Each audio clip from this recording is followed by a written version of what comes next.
Welcome aboard, everybody. Right now we're flying an RNAV Approach to runway 29 on North Vancouver Island, and we're getting ready to land, so here is the flow check. BB Gumps stands for belts, brakes, gear, undercarriage. Make sure the landing gear is down, mixture, props, and switches. You see me do this flow check pretty much in all of my videos, in addition to the landing checklist. Now, this is the airport we're landing at. It's called Port Hardy on the north part of Vancouver Island in British Columbia, Canada, and I'm using the Garmin Pilot app to overlay the approach chart. It's the RNAV runway 29, and we've just passed this waypoint here at Datku, getting ready to land. Now, the clouds have kind of cleared out of our way, but we were expecting a lot lower ceilings. But luckily, we have a fantastic view of the scenery off the left wing, and you can actually see the runway straight ahead there, so this approach should be fairly easy. And at this airport, they have a mandatory frequency, so it's kind of like a control tower, but you tell them what your intentions are. So we're notifying them that we are on final and that we have the runway in sight. And this waypoint here, Kegro, is our final approach fix. We have an altitude check there of 940 feet if we're on the glide path. Our minimums are 680 feet, which should bring us about 545 feet above the runway. We have to take note of our missed approach procedure here, which is outlined here in the text. And this is a Canadian approach chart, by the way, so if you haven't noticed, there are quite a few differences between the US charts and the Canadian charts. But if you're using Jeppesen charts, then obviously those are worldwide. And of course, before we land, we have to do the actual aircraft checklist, make sure everything is set up correctly.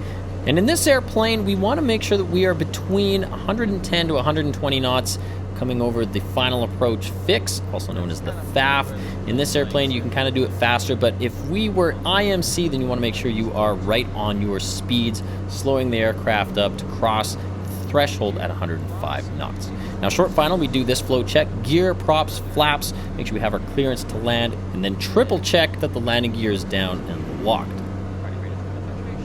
can see we're about 110 knots now, and I'm going to walk the power levers back to anticipate that the aircraft's going to need a little bit of space to slow down.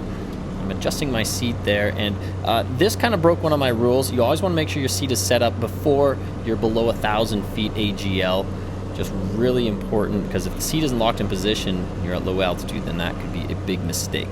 Now, as we come over the threshold, or get close to the threshold, I'm going to walk the power levers back to cross at about 105 knots, and then keep a little bit of power on as we come into the flare. Once the wheels are down, then I can bring the power levers back into beta, which flattens those props out, creates a lot of drag, and we can slow the airplane up. Now, here's a tip. If you ever get a chance to go to Port Hardy, there is so much cool stuff to do that I'm going to show you here in the next 3 minutes of this video. But first, we need to get the airplane parked and secured, because we're going to be here for a few days. Now, step one, once we land, is to change into some comfy clothes, unload all of our gear, and I'm notorious for changing on the ramp, which has earned me some strange looks. We have to secure the airplane, make sure the cowl plugs are in and that it's tied down for the next few days, and then we can explore everything that Port Hardy has to offer. On day one, I drove to the west side of the island and went for a long run through the forest to find the ocean. And here's the ocean. This is the west side of the island, so the waves are perfect for surfing. I had to kick my shoes off and walk down this beautiful beach. Absolutely stunning, nobody around. And when I got to the end of this beach, there was a little surprise waiting for me. This is amazing. There's a little cave on that side. This is awesome. Look at this. Incredible. This is amazing. Check this out. Inside this little cave, got a beautiful view of the ocean. You got another cave over here. And obviously, this tide is coming in, so you don't want to stay here too long. Like, you even got a little log here to chill on. And I can confirm that that log was a great place to enjoy a beverage or two. This will be filled with water, so. Now, the west coast of Canada is a mystical place. There's so much to explore, so much wildlife, so much nature to soak in that it's absolutely incredible. One of the most fascinating places on the planet. Well, we're here at this location. The next day, I spent some time exploring the freshwater lakes on North Vancouver Island, and being the only person here was truly magical. I'm really glad I was able to fit my inflatable sup in the airplane. All right, listen to this. It is the most peaceful sound nothingness. All right, check out the colors on this fish. Absolutely beautiful. Stunning. Okay, goodbye. There he goes. There he goes, back down to the bottom.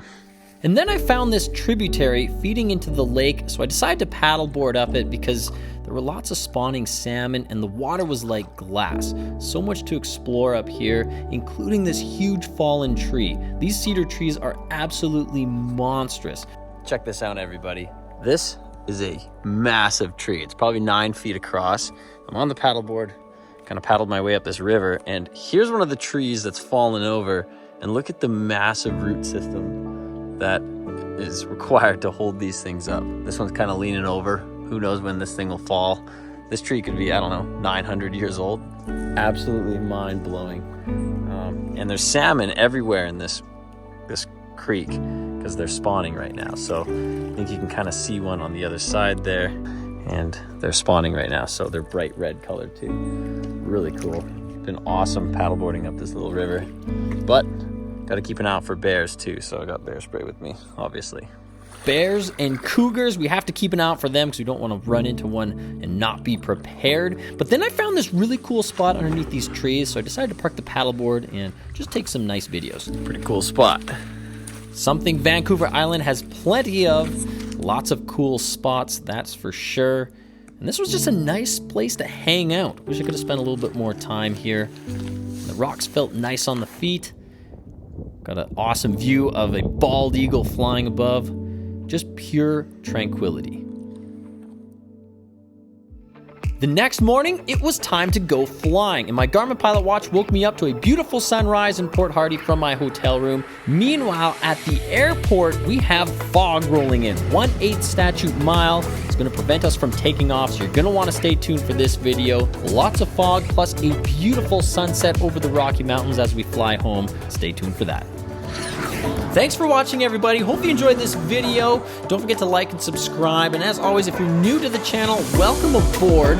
Little cheers to all the new viewers. And if you're curious on what it's like to become a pilot, what the process is, how to get your first aviation job, then I've got videos on my channel that you can check out to help get you started.